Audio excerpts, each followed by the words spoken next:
Hi guys, what's going on? And welcome back to another episode on New World. So, for those of you who know, obviously I'm actually really quite excited about New World. I've been following it for a while, and obviously until very recently it's been very quiet on the information point of view. They sort of went back behind the scenes and have been hidden a little bit, and it's only been sort of more recently since they announced the release date that we're actually starting to get quite a stream of information coming at them now. And so for the first time we're really starting to learn a little bit more about the game. Which I've had our first developer blog released, which we're going to take a look at today. And kind of as this information is coming out, I kind of want to keep on top of it because this is certainly a game I'm going to be wanting to cover when it releases out in 2020 next year. And so, yeah, I kind of just want to take a look at each of these videos, particularly these dev blogs, see what we can learn about the game, see what we can learn about the mechanics and what we can kind of expect. So we just have a bit more of an idea of what the game's going to be about when it comes out. So yeah, let's take a look at this dev blog. It's only 4 minutes long, so it shouldn't take too long, and kind of see what we can learn about the changes so far.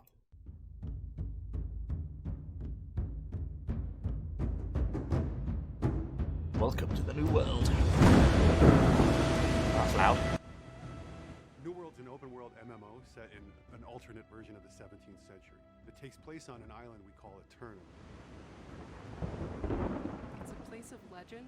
It's a land of power and of treasure. It's a place where your choices matter. See, that's quite a significant statement. It's a place where your choices matter. I've heard quite a bit about this on Twitter where people seem to really emphasize this, your choices matter. It's a bold statement to make. A lot of games in the past have claimed this, your choices matter. You know, do they? Do they really? I think you've got to be very careful about saying things like that, because if you're going to say that, it's really got to be true.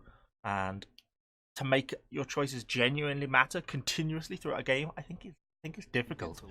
See if it actually comes out. Is full of danger and adventure on a supernatural continent that has only just been discovered.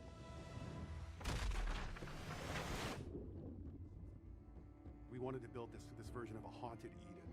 We wanted beautiful. It just looks picturesque amazing. landscapes with danger around every turn. There's these hints of supernatural and these things that show you're not really anywhere you've ever seen before. Contrast is something that we really want players to feel as they move around the world. Just Every space what they've done an amazing job with the feels graphics. different and special from the space behind it.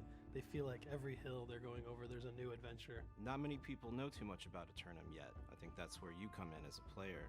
And there are threats, but there's also opportunity. Rumors swirl about the power and danger of the island, but the people who go there don't really know what they're going to find. It could be Shangri-La, or it could be something out of their worst nightmares.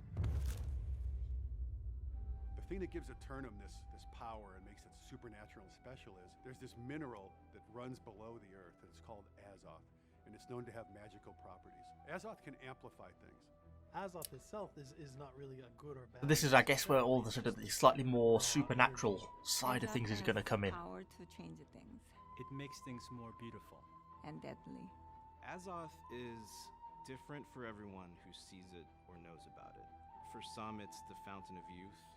For some, it's the Philosopher's Stone. For some, it's the living embodiment. I guess these different types of things are where they come back to the it's your decision type thing. They seem to talk about like almost different play styles based on your interpretation of the minerals. So they've got sort of a much more evil type here, like a much more sort of devil worship type thing. And then other ones, they seem to have it as a much more fountain of youth, a power source, etc. So it seems, I reckon this is going to sort of play into the how you want to play the game and your different decisions element that they're trying to go for based on how you react to this mineral. One thing's for sure is it gives you, the player, a lot of really interesting powers to play with. When players arrive in Eternum, they find evidence of other civilizations having been trapped there throughout history.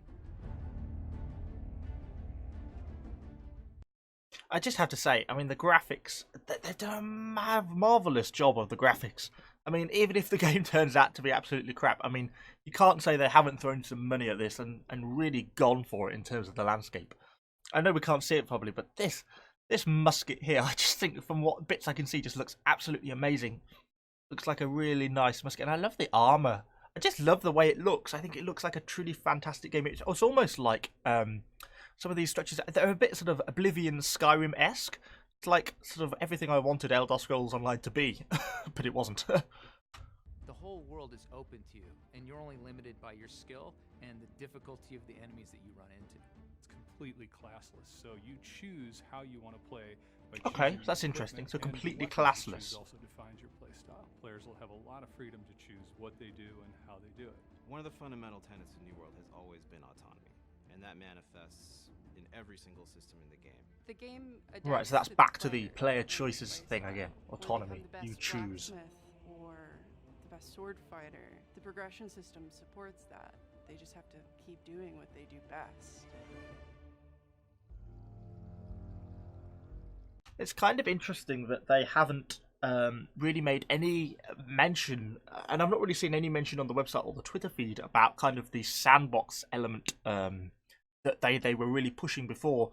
I mean, before it was always kind of based on that. It's like a massive sandbox version of Rust. You know, it's an open world survival sandbox game. It seems a lot more structured in a way now towards this more storyline, towards the continent.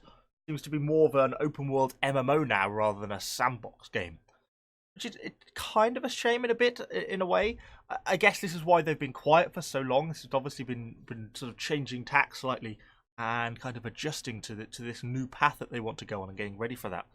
But it's kind of interesting to see that there's actually been kind of quite a change in sort of the rhetoric and conversation that they're having compared to what it used to be earlier in this year when they were really talking about it as a sandbox MMO, you know. There's multiple settlements all over the world, and the corruption is always this invasive, aggressive force that's constantly trying to push back, trying to drive players out. The corrupted have massive armies growing in the north, and some of their influences are beginning to trickle down to the south, where players are trying to build their homes, and they have a very particular idea of how the power of Eternum should be used. The world is going to push back against you in a couple of interesting ways. For one thing, as you grow more powerful and you head deeper into the world, obviously there's going to be resistance to come up and meet you. And this must be the PvE side of things that we're going to see. Is that as you and other players begin to form settlements and you begin to push back the things in the woods, they'll come for you. You're going to find some really interesting battles that have to get fought in order to keep your foothold in this world. Okay, well that's kind of interesting. So that highlights a few things there. So I guess this corruption is going to be the more PvE side of things. If it genuinely does sort of act independently, genuinely does fight back, that's going to be kind of cool. You know, it's often talked about in games like this, where there's sort of, you know, the enemy is independent, it will resist you, and so often they sort of don't really. So it's kind of good to hear at least the concept. Hopefully that really comes into practice and they do adapt and sort of fight back properly as almost like, you know, a proper actual resistance. That would be really kind of cool. Another thing they don't really mention in here, but I've seen talked about kind of quite a lot, is where do we stand on the PvP point of view. I think because before it was this sandbox open world where really anything went, you know, you're going to be crafting, you're going to be surviving, you're open to PvP, sort of really anywhere. It's going to be an open world PvP element. But now as we've come to this more open world MMO style, moving away from that sandbox element, I think a lot of people are worried about how the PvP is going to be changing.